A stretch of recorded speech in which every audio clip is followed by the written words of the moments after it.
So we're continuing on with our discussion of prophets that are in the Quran in this session.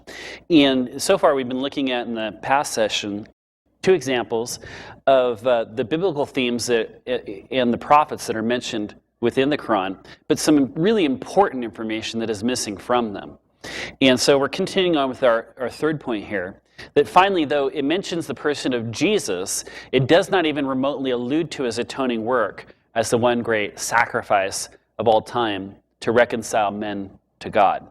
It denies the sonship of Jesus Christ, including his crucifixion. The bulk of prophecy and major themes of sacrifice is missing from the whole of the Quran. It's missing some of the major theological foundations of Jewish and Christian teachings. Yet Muslims claim that it's the final and greatest revelation to mankind following the Torah and the Bible. A word of caution here. Some missionaries will use certain Quranic verses to point Muslims to the Bible. The problem with this is that it can serve as an inconsistency if you choose to use parts of the Quran that agree with the Bible, but discount the other parts of the Quran that don't agree with the Bible. So be careful there. Be honest with your use of the Quran. We would expect no less from our Muslim friends in the Bible. Again, we have God, friends of God, and the enemies of God in the narratives. Each prophetic story in the Quran is presented in a formula. Secular scholars have called this formula a prophetic cycle. It's important to note that the stories cannot always be found with all the details in order. Sometimes you have to jump around in the Quran to get the whole story. And sometimes you have to go to the Hadith literature to get more of the details which are not found in the Quran. The prophetic cycle starts like this. In the Quran, Allah always sends his messengers or prophets, but almost every time the people reject both the message and the messenger. And as a result, God sends down his wrath and judgment. He punishes the community who has rejected his messenger. So in the end, the community is punished, God triumphs, and in the end, the prophet is vindicated. What's so interesting is to compare this formula with Muhammad's own prophetic career. He claimed to be a prophet sent from Allah, bringing a message to his people in Mecca. He was rejected by the Meccans, and that's why he moved to the city of Medina. Once he had a stronger following, he attacked the Meccans, which could be seen as Allah's judgment on them. And through winning the fight, Muhammad was vindicated. Almost every prophetic story in the Quran seems to mimic Muhammad's life. Does that bother you, though? It bothers me. Does this seem like real history?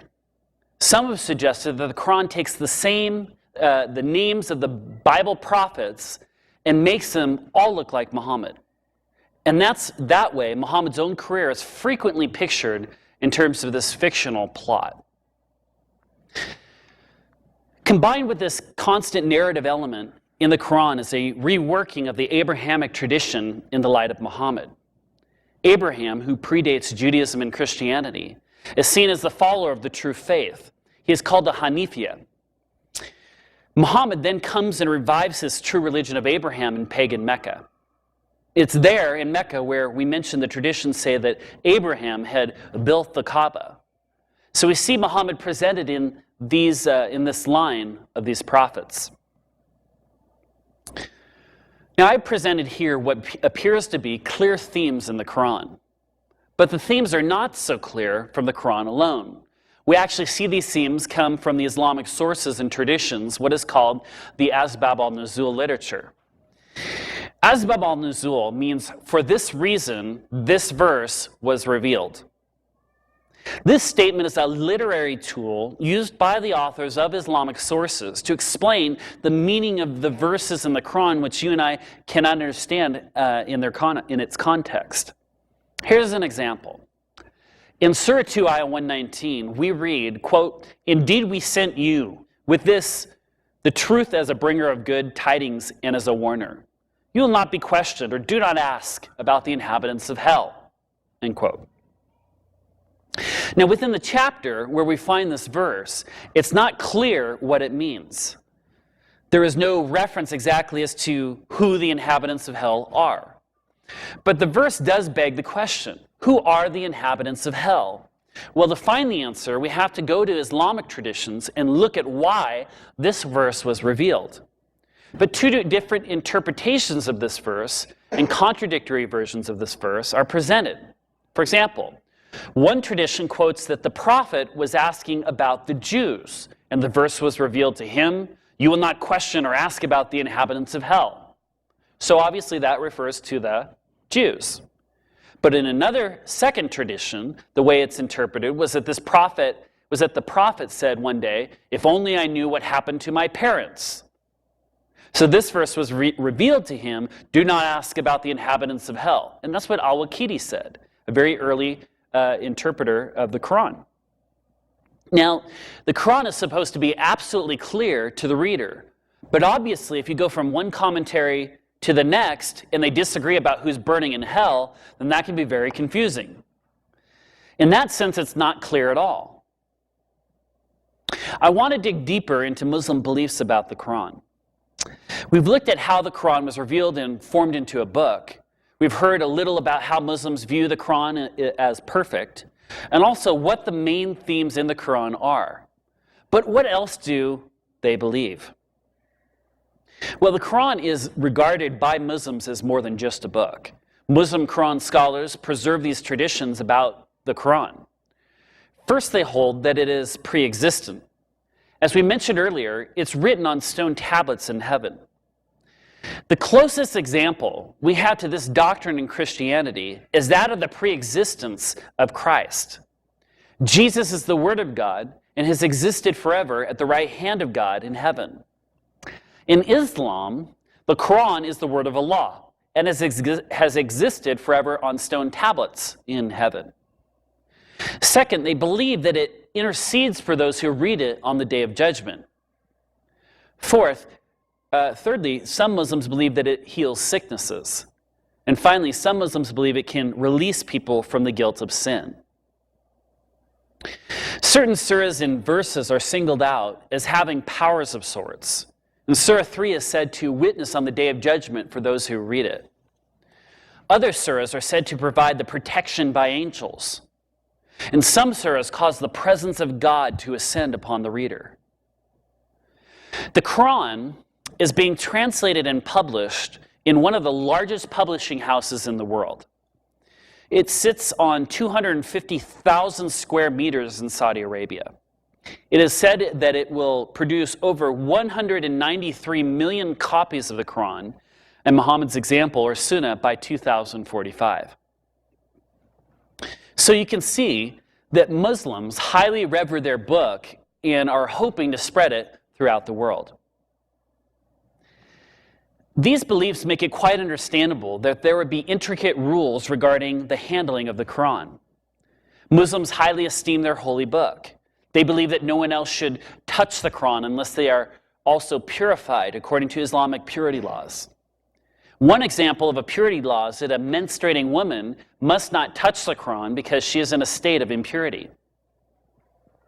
We can read more about this in the law or the fiqh literature called the Muwatta of Imam Malik. He writes this, quote, "It is disapproved for someone to carry the Quran without being pure out of respect for the Quran and in order to honor it."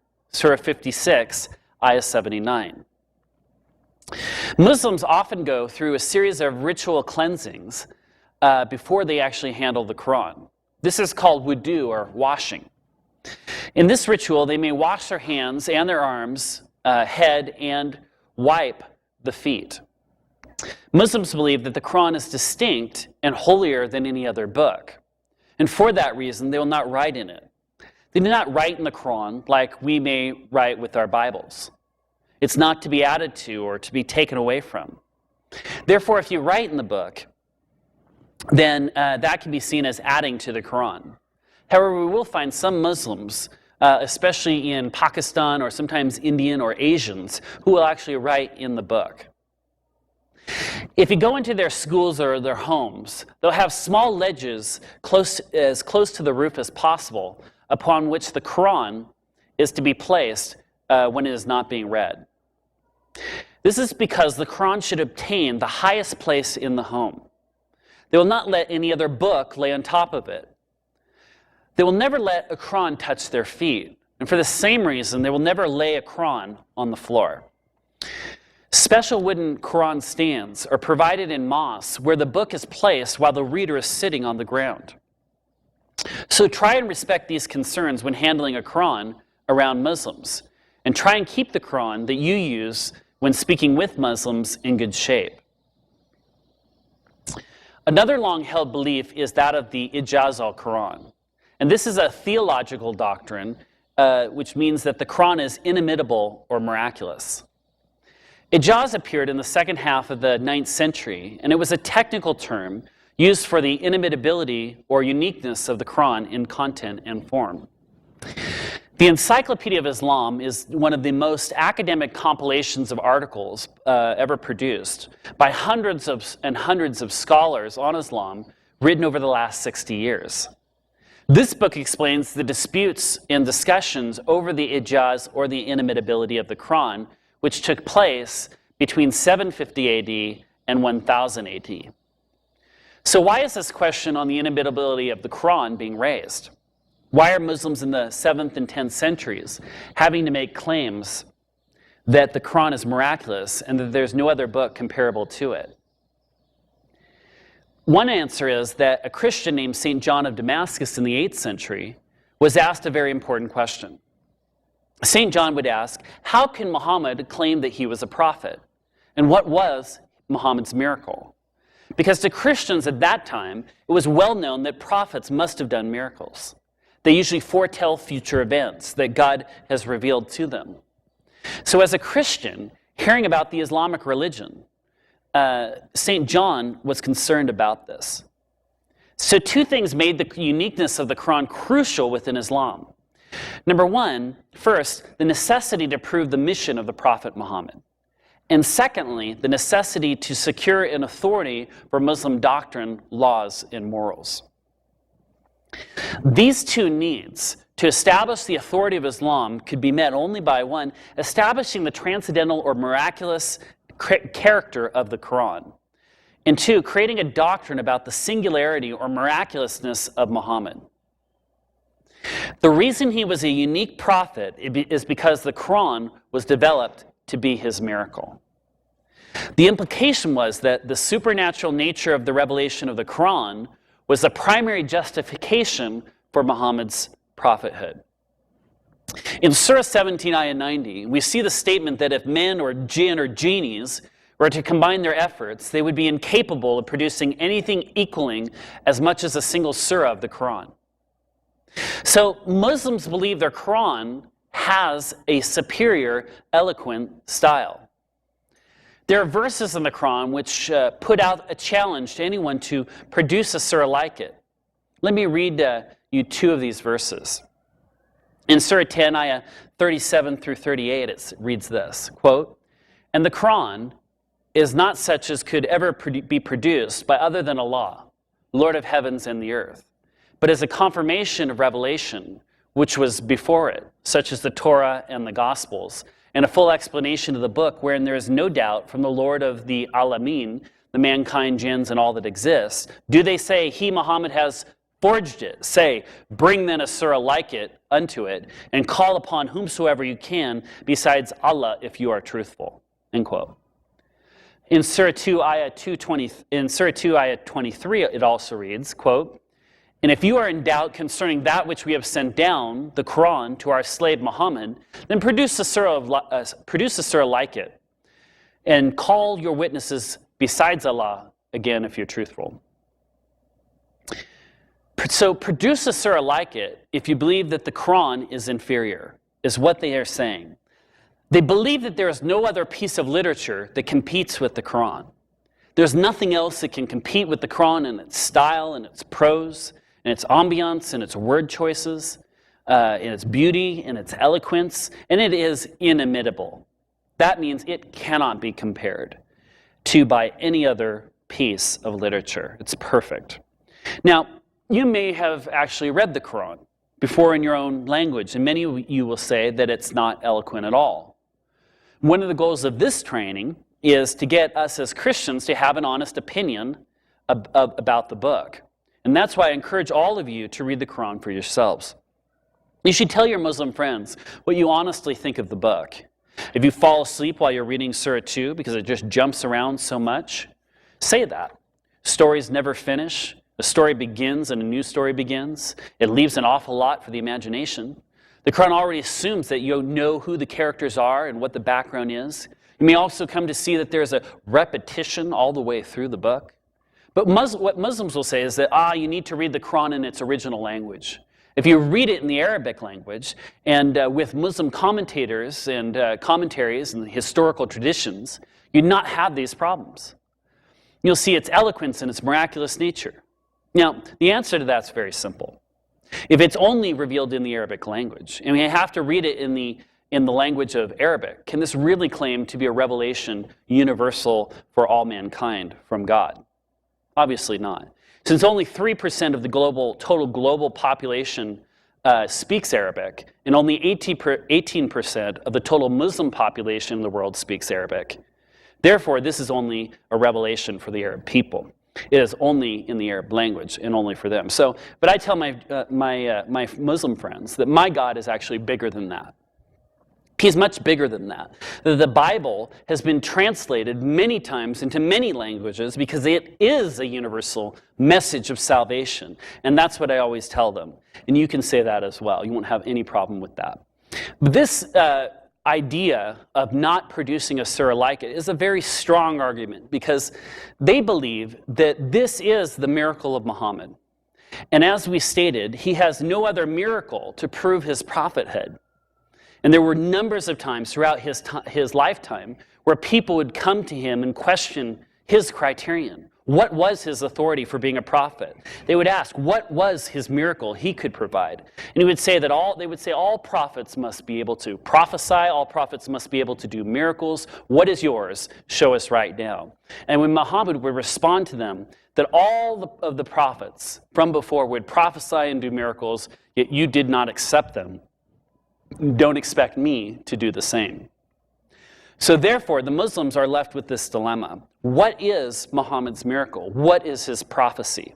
What did he do that was unique, that would give him authority as a prophet? And then therefore, the Quran is his miracle. And that is why this claim, produce a surah like it, is very popular amongst Muslims. Usually it comes at the end of a discussion. You're evangelizing a Muslim friend, talking about the Bible, discussing the Quran, and then they will say, finally, well, show me any other literature that's equal to the Quran. Now, how do you answer that? Once I was in the Finsbury Park Mosque in London, and the mosque is the most radical mosque in all of Europe. It's a place where many radical Sunni Muslims gather to worship in the heart of London and train to do warfare. And we had gone inside the mosque and was doing evangelism. And amongst it was Sheikh Abu Hamza al-Masri's mosque. And they were doing a lot of radical things throughout Europe and even into America and so on. And I was evangelizing in this mosque. And I remember I was with about 30, 35 Muslims. And we had all crowded around after about several hours of discussions about the Quran and traditions. We'd moved it out of the mosque into the front of the mosque. And at the very end after the discussion, after several hours, they said, okay, fine, then produce a surah like it. Produce a surah like the Quran. And they said this to me, and there especially was this one Muslim, Dawood, who was an English convert. And so they said this to me, and I said, fine, I will. And so I opened my Bible to them. I said, I will produce to you something better than the Quran in any language. You can read it in English, Arabic, in Farsi, any language throughout the whole world. It's better and far superior to anything in Arabic. They said, just listen to this. And I read them this. Psalm 23. The Lord is my shepherd. I shall not want. He makes me lie down in green pastures. He leads me beside quiet waters. He restores my soul. He guides me in the path of righteousness for his name's sake. Even though I walk through the valley of the shadow of death, I fear no evil, for you are with me. Your rod and your staff, they comfort me. You prepare a table before me in the presence of my enemies. You have anointed my head with oil. My cup overflows. Surely goodness and loving kindness will follow me all the days of my life, and I will dwell in the house of the Lord forever. And do you know what their response was? Dawood said, that was nice. That was really nice. And that's what I do. Then I say, this is superior to anything you can show me in the Quran, in any language, Psalm 23. Now, just compare that with Surah 113. Quote, say, O you believers, I worship not that which ye worship, and ye do not worship that which I worship. I shall never worship that which ye worship, neither will you worship that which I worshipped. To you be your religion, and to me mine. So I really think this elevates the Bible. Is that even comparable to Psalm 23 whatsoever? Of course not. Psalm 23 is far more superior than Surah 113. Now, can you show me anywhere in the Quran that competes with that? And what I can see, that this really elevates the Bible. Take up their challenge to share God's word with your Muslim friends. So when they're talking about its superiority, they're also talking about its beauty in its heard form. They will say that the call from the minaret, which is the Quranic call to prayer from the mosque, it makes Muslims stop in awe. The sung form of the Quran is so beautiful. And of course, we have a response to that too. Well, fine, when I hear beautiful classical songs, it makes me stop in my tracks and tears come to my eyes. When I hear beautiful poetry from my country, it causes me to stop and think and puzzle over it, sometimes for hours. And I know that awful lot of that has to do with familiarity, because I know my Muslim friends don't stop in their tracks and think about it that way. When our mission team was in Turkey, and every time the team heard the call to the minaret from the muezzin, the crier, who would speak out and cry out, and the team's response was not one of wonder and awe. They were not stopping in their tracks in their mind thinking, I think there is nothing as beautiful as this recitation of the Quran. I want to convert to Islam. Let me suggest that it was quite the opposite. They didn't enjoy the sound of the Quranic songs at all. We must never confuse that classical music is divinely inspired, and neither are profound poems. I've never heard an American poet claim that their words were from God. So we should never confuse excellence with divinity. Now walk them through that. Help them to understand. Here's a comparison of a number of different surahs in the Quran with certain chapters in the Bible. Read some of them to your Muslim friends. Take up the challenge they offer to produce a surah like it. Surah 76, ayah 29 through 30. Verily, this verses of the Quran is an admonition, so whoever wills, let him take a path to his Lord, Allah. But you cannot will unless Allah wills. Verily, Allah is ever all-knowing, all-wise. Verses, 1 Timothy 2:4. First of all, then I urge the entreaties and prayers, petitions, and thanksgiving be made on behalf of all men, for kings and all who are in authority, so that they may lead a tranquil and quiet life in all godliness and dignity. This is good and acceptable in the sight of God, our Savior, who desires all men to be saved and come to the knowledge of truth. You can read them, Surah 24, ayah 2.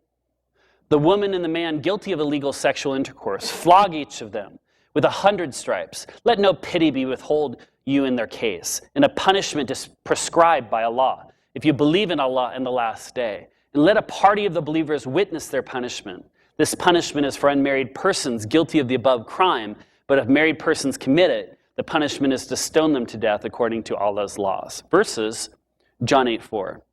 The scribes and Pharisees brought a woman caught in adultery, and having set her in the center of the court, they said to him, Teacher, this woman has been caught in adultery, in the very act. Now, in the law of Moses commanded us to stone such women. What then do you say? They were saying this, testing him so that they might have grounds for accusing him. But Jesus stooped down and with his finger wrote into the ground. But when they persisted in asking him, he straightened up and said to them, quote, He who is without sin among you, let him be the first to throw a stone at her.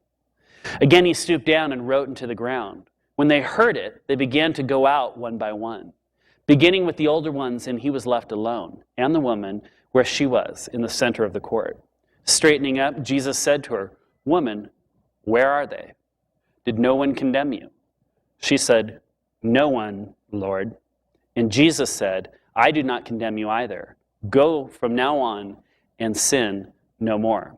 Then Jesus again spoke to them, saying, "I am the light of the world. He who follows me will not walk in darkness, but will have light of life." So which do you think is better? Try Surah 9, Ayah 29. Fight against those who believe not in Allah, nor in the last day, nor forbid that which has been forbidden by Allah and His Messenger, and those who acknowledge not the religion of truth, Islam, among the people of the Scriptures, Jews and Christians, until they pay the jizya with willingness, submission, and feel themselves subdued. Verses, 1 Corinthians 13, verse 4 through 7. Love is patient. Love is kind and is not jealous. Love does not brag and is not arrogant. It does not act unbecomingly, does not seek its own, is not provoked, does not take into account a wrong suffered, does not rejoice in unrighteousness, but rejoices with the truth, bears all things, believes all things, hopes all things, endures all things, end quote. Now, what we're trying to do is compare similar subjects in the Bible and the Quran. It's apparent that the Quran is a uniquely 7th century piece of literature which reflects Arab culture and mentality of that time. Its eloquence does not prove that it is divine. Along the same lines of the inimitability of the Quran is the claim of its superior literary qualities. They make the Quran the standard. If you recall our outline of Surah 2, you know that that can easily be brought into question. Let me give you 3 different opinions of Quranic scholars. And this is the opinion of hundreds and hundreds of my past students about the Quran's literary qualities. Theodore Noldaki used these words to describe his study of the Quran. Quote, "Chaotic confusion, prosaic, stiffened style, tedious sermonizing, rhetorical, never metrical, superfluous verbiage, syntax betrays great awkwardness, tiresome effects of its endless iterations, so that dogma turns into a defective literary production, into an unrivaled masterpiece in the eyes of the believers." End quote. Salman Reinach describes the Quran in this way. From the literary point of view, the Quran has little merit. Declamation, repetition, a lack of logic and coherence strikes the unprepared reader at every turn. It's humiliating to the human intellect to think that this mediocre literature has been the subject of innumerable commentaries and that millions of men are still wasting their time in absorbing it. End quote. McClintock in Strong's Encyclopedia writes this, quote, "The matter of the Quran is exceedingly incoherent, the book evidently being without any logical order of thought, either as a whole or in its parts. This agrees with the random and incidental manner in which it is said to have been delivered." End quote. So it all depends on who's reading it. If your friend says that the Quran has unrivaled literary style, suggest to your Muslim friends this: just read Surah 2 in one sitting. Does it give you something? Do you walk away feeling edified? Do you feel fed? Do they learn anything from it? Remember how it just jumps around full of all kinds of chronological breakdowns. When you read the Quran, you'll find you start with Moses, you run up to Jesus, you go back to Aaron, you jump over to Cain and Abel. It just goes all over the scriptures. The third claim that Muslims will make about the inimitability of the Quran is that it is in pure Arabic.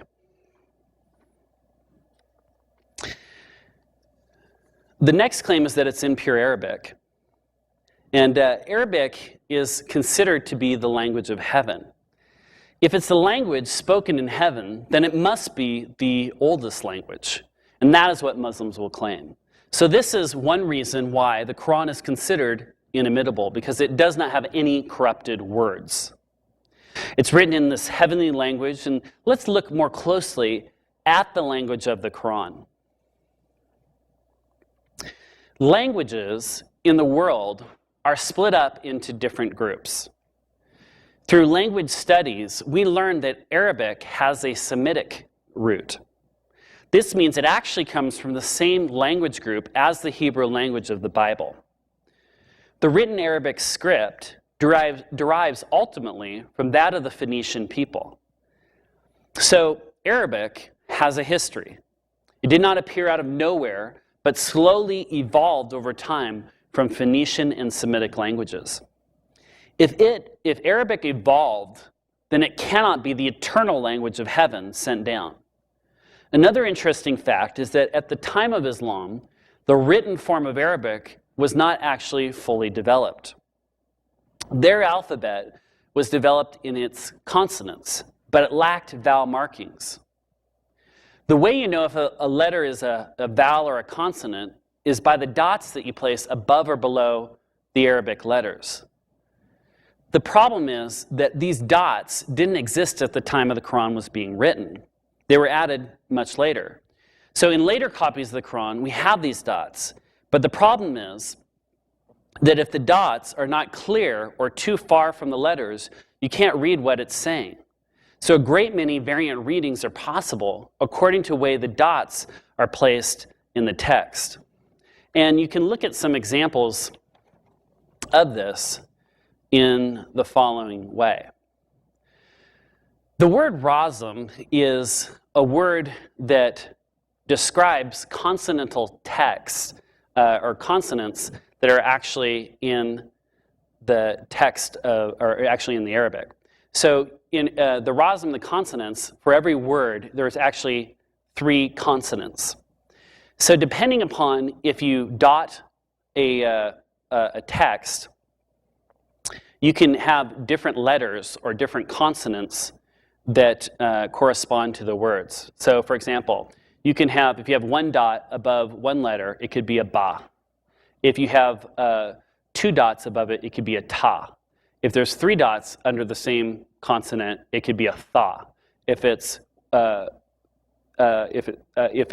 one dot underneath, it's a ba. Actually, sorry, 1 dot above is a noon, etc. So just on the basis of the same form of a consonant, depending on how you dot it above or below, it could be a ba, a ta, a tha, a noon, it could actually be 6 or 7 different consonants in the same form, depending on how it's dotted.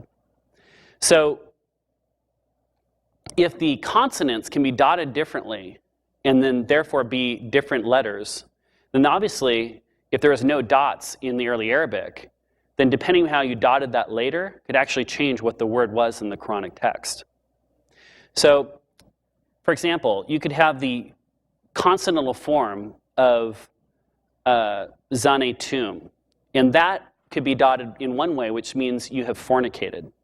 But if you dotted it in a different way, it could be the same consonantal text could be zayantum, which means you have adorned. If you dotted the same consonantal text in a different way, it would be rabetum, you have educated. Or in a different dotting, it would be ranetum, you have looked at or you have walked heavily. So depending upon how you dot the Arabic can actually change the actual meanings of the words themselves. And we don't have a fully dotted, completed Quran before 324 AD. It's the first time we have a fully dotted Quran. So the early Qurans had no dots and no vowel markings. There's the short vowels of the a, e, or u sounds, and those all needed to be added as well for pronunciation reasons. The kasra, fatha, and dhamma. So Arabic has not existed forever in the spoken form or the written form. The dots have not existed in the written form for long either. One scholar, Dr. Michael Cook, at Princeton University, asks whether Muslims are justified in adding these markings to God's Word. When Muslims tell you that you need to read the Quran in the Arabic, it's important to point out that they could not even read the Quran in its original form because it did not have those dots. They can read their Qurans now, the 1924 text from Cairo, but it's not the same written form as it was originally written in, back in the 7th century, or the 8th century, or even 324 years after. The fact is that Muslims themselves today could not even read the script of the early Qurans. So again, if they require you to read it in the eloquence in its Arabic, and they give you the 1924 text from Cairo with its fully dotted, fully marked, fully vowed text, it would be good to point out to them that they can't even read the early Qurans in its original consonantal form, in its original manuscript form. Muslims will also say that the Quran is written in pure Arabic words. Arabic is the language of heaven, and it's only in this language that the Quran was revealed. But this is not the case. There are three stages the Arabic language went through historically. First, Old Arabic existed before the 3rd century, before the time of Muhammad. Second, the second stage was Early Arabic. Early Arabic existed from the 3rd to 6th centuries AD. Hundreds of Aramaic words entered the Arabic language during this period through Jewish and Christian contacts. Aramaic was the language Jesus spoke. As you can recall from the life of Muhammad, there were Jews and Christians in Arabia. The earliest Arabic written text seems to have actually been Christian inscriptions suggesting that the Arabic script or writing was invented by Christian missionaries. If this was the case, then how did a written Arabic Quran exist for eternity in heaven when it simply comes on to the scene in history? The third stage of the Arabic language is Classical Arabic. In all, we find 9 different languages in the Quran. There are also languages that did not eternally exist, but rather have evolved over time. For example, Egyptian, Akkadian words, Assyrian words, Persian words are found in the text of the Quran. In fact, Arthur Jeffrey, one scholar, wrote a book that listed 275 foreign words in the Quran, in the Quranic text, and within those 275 words that are in the Quran, the foreign words, they were all in 9 different languages, and 75% of those foreign words of the Quran were actually from Syriac. So it's not at all the Arabic Quran at all that when it says that the Quran says, "We revealed unto you an Arabic Quran." We actually have 275 foreign words, and 75% of those are from Syriac. And you can find that in Arthur Jeffrey's book, Foreign Vocabulary of the Quran, published 1937, and it is on the internet. In fact, there are Arab words that could have been used, but they weren't. Here are some examples of words from different languages used in the Quran instead of the Arabic. There were Akkadian words. Adam and Eden repeated 24 times instead of the Arabic word insan or jannah. There are Syrian words that were used. Abraham or Ibrahim instead of the Arabic equivalent of Abu Rahim.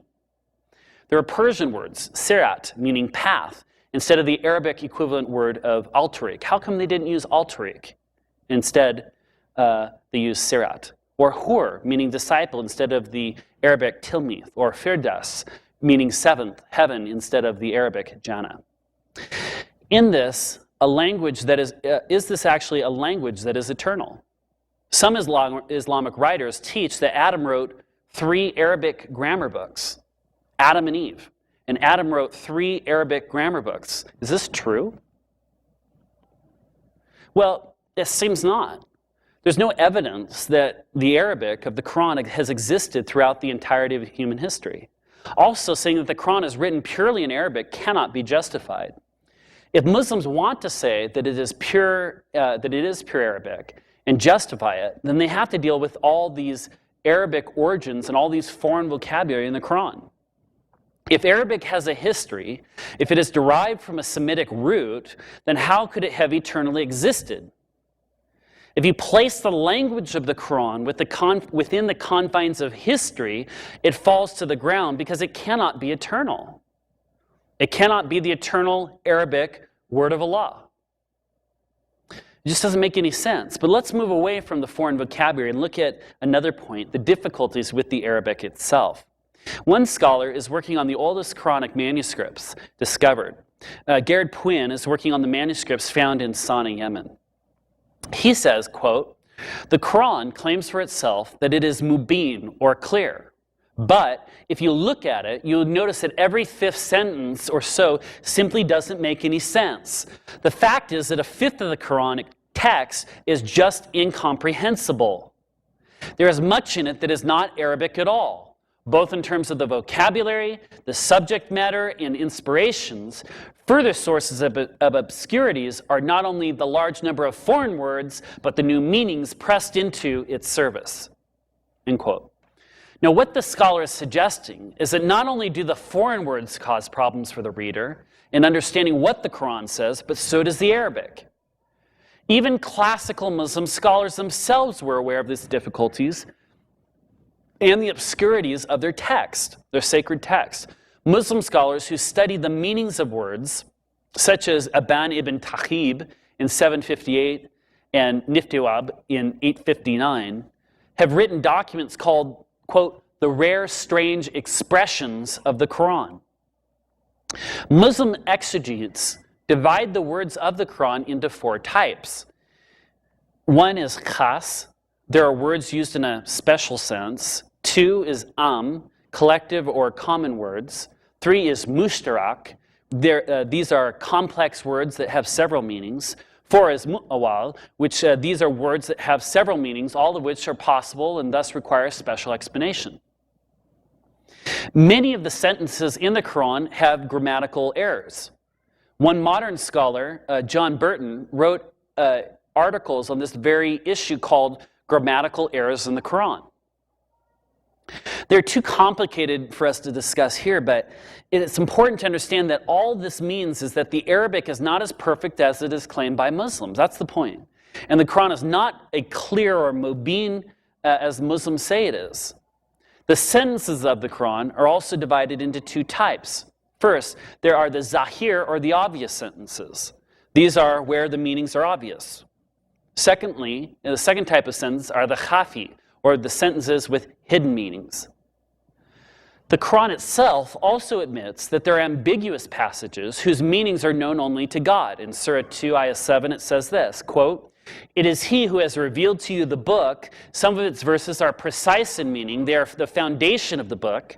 Others are ambiguous. Those with an evil inclination in their heart seek after what is unclear in it, wishing to trouble people's minds and wishing to interpret it.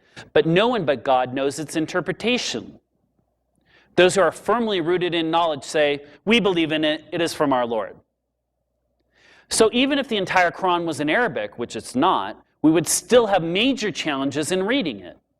But if we were to put all of this aside, there's still a significant theological problem with saying that the Quran is the divine word of God written in pure Arabic. It's highly problematic to say that a divine, eternal God would communicate only in Arabic. How can a God who's trying to communicate a universal message of salvation communicate it to one specific people group in Arabia and expect the whole rest of the world to believe upon it? It's a universal message of salvation. Now, here's the fourth claim that the Muslims make about the Quran. Many will say that the Quran is holy because of the universal message and teachings of the book. But the question is the Quran's message applicable to the 20th century? Do its teachings make sense for us today? I want to show you some issues you can raise with your Muslim friends that show that the Quran is just not applicable for the 21st century, or the 20th century. Three areas you can look at are, first, the inferiority of women. Second are the use of swords and violence. And third are the scientific errors in the Quran. Let's start with the inferiority of women. The inferiority of women is a contemporary issue that many have been concerned about in Muslim nations. Though we see that there are violations of the rights of women, are these grounded in Scripture? What does the Quran say about women? Well, number one, women only have half the inheritance of a man, as found in Surah 4, Ayah 11, and Surah 4, Ayah 176. In Surah 4, Ayah 11, it says, "To the male, a portion equal to that of two females." Secondly, women can be punished and beaten by their husbands if they displease them. In Surah 4, Ayah 34, it reads, quote, "If you men fear rebellion, admonish your wives and banish them to beds apart and beat them." End quote. When it comes to divorce or even marriage, women cannot have more than one husband, but a man can have 4 wives at one time. Surah 4, Ayah 3 reads, quote, "Marry of the women who seems good to you, 2, 3, or 4, end quote. So 3 or 4 are allowed for Muslim men. But Muhammad had divine permission from Allah to marry 11 more wives and to have a concubine as well. This is in Surah 32, Ayah 50. Most men may marry 4 wives. Muhammad had divine permission to marry as many as he'd like. In Surah 32, Ayah 50, it explains, "O Prophet, verily we have made lawful to you your wives, to whom you have paid their mahr, or bridal money given by the husband for his wife at the time of marriage, and those captives or slaves whom your right hand possesses, whom Allah has given to you, and the daughters of your paternal uncles, and the daughters of your paternal aunts, and the daughters of your maternal uncles, and the daughters of your maternal aunts, who migrated from Mecca with you, and a believing woman, if she offers herself to the Prophet, and the Prophet wishes to marry her, a privilege for you only, not for the rest of the believers." End quote. So Muhammad can marry his cousins, believing women's, slaves, basically anyone who is believing and whom he can pay to marry. But this is not allowed to all the other believing Muslim men. Also, the youngest and favorite of Muhammad's wives was Aisha. She was 7 years old when Muhammad married her, and he was age 50. This would be illegal in all countries today who uphold women's human rights, marrying a 7-year-old in your 50s. Another issue is the veil. In Surah 33, Ayah 59, all women are commanded to wear a veil. Quote, "O Prophet, tell your wives and your daughters and the women of the believers to draw their cloaks, veils, all over their bodies, screen themselves completely except their eyes or one eye to see the way. That will be better that they should be known as free, respectable women so as not to be annoyed." End quote. Women are told to cover for the sake of men. They believe that men have uncontrolled sexuality in Islam. So the veil is a way to control men's sexual desires. Commentators have said that Muhammad is saying that when a man sees an unveiled woman, he desires to possess her. He cannot be trusted with her. So the woman is responsible for covering herself. In Surah 2, Ayah 230, a man may divorce his wife by simply uttering the phrase that he divorces her 3 times. I divorce you, I divorce you, I divorce you. This is done. So this provides no protection for the woman. Also, she has no security in her marriage relationship. Clearly, these verses do not communicate well universally in the 21st century.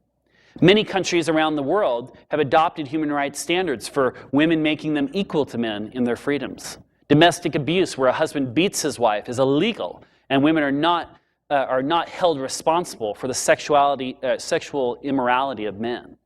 Many people around the world today would not find these scriptures about women universal.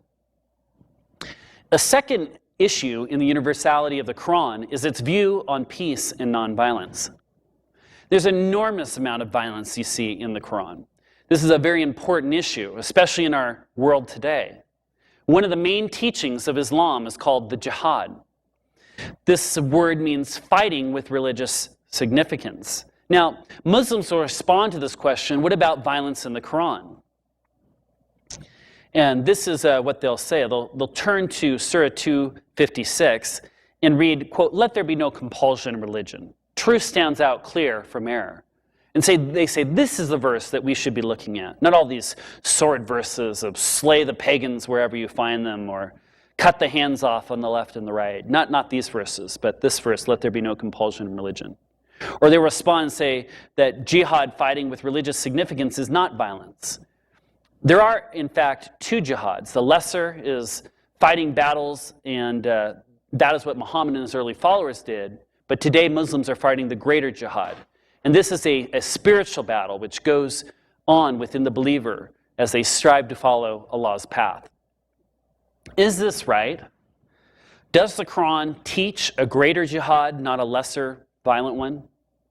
Well, except for one hadith or tradition in the total 6 compilations of hadith that is also considered unreliable, this one hadith is considered totally unreliable in the traditions of, and it's found in Tirmidhi.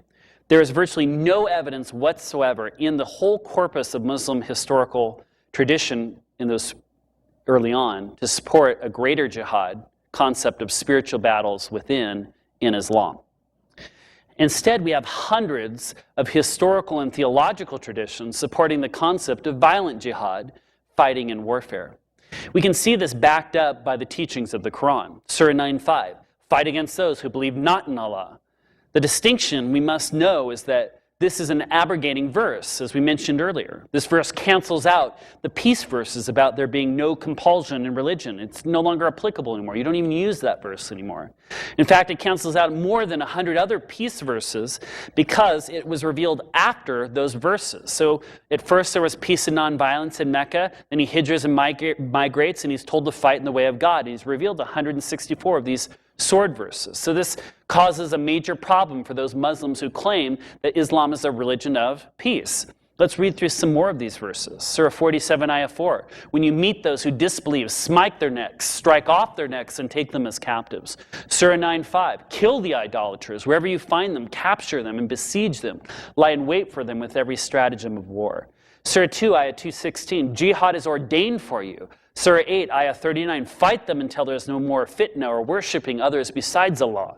Surah 8, Ayah 65, O Prophet, urge the believers to fight. Surah 9, Ayah 20 through 22, those who believed and fought in Allah's cause with their lives, they are the successful. Their Lord gives them the gardens where there are everlasting delights. Surah 2, Ayah 216, jihad is ordained for you, for Muslims, though you dislike it. Now, is this the standard by which we want society to be lived by in the 21st century? Well, of course not. Is this the world's standards? Is this God's standard? At times, Muslims, especially in the West, will turn the question around and ask, well, there's violence in Islam, but there's violence in Christianity too. The Muslims conquered and the European Christians had the Crusades, but let's compare the Christian Crusades with the jihad and the conquests of the Muslims in that first 100 years of Islam. The Crusades lasted 200 years, but jihad went on for more than 1,300 years and continues on today. The Crusades are being criticized as the beginning of imperialism, which I believe is wrong. But imperialism began with Muhammad's jihad and conquest expeditions more than 500 years before the Crusades. The Crusades began as an effort to recapture the Muslim lands, which were once occupied by Christians. Jihad began with the intent to take land never occupied by Muslims and was held by the Christian believers to establish the Islamic Ummah or community on earth over them. Ultimately, the Crusades were not a result of Jesus' teachings. They were not Christian. Jesus did not teach violence against those who refused this message, nor did he live it. He said that those who live by the sword would die by the sword. He's our Prince of Peace. But Muhammad not only preached violence against non-believers, but he himself set the example through his own life. Now, is the Quran's teachings on violence show the miraculous universal message of the book? I can confidently disagree with this claim. So we've looked at women and violence in the Quran. Let's move to something that's a little more lighthearted. Muslim apologists make a great effort to find indications of modern scientific knowledge in the Quran. They'll claim that modern science in the Quran is a miraculous proof of its divine origin. It is not wrong to claim that a book is divine if it explains scientific thought discovered centuries later. But if we examine the science in the Quran, we may not find it to be as miraculous as our Muslim friends suggest.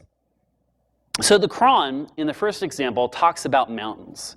In Surah 88, Ayah 17, we're told, in verse 19, we're told that mountains are placed like tent pegs on the earth. Now, if you know what a tent peg does, it keeps the tent stable.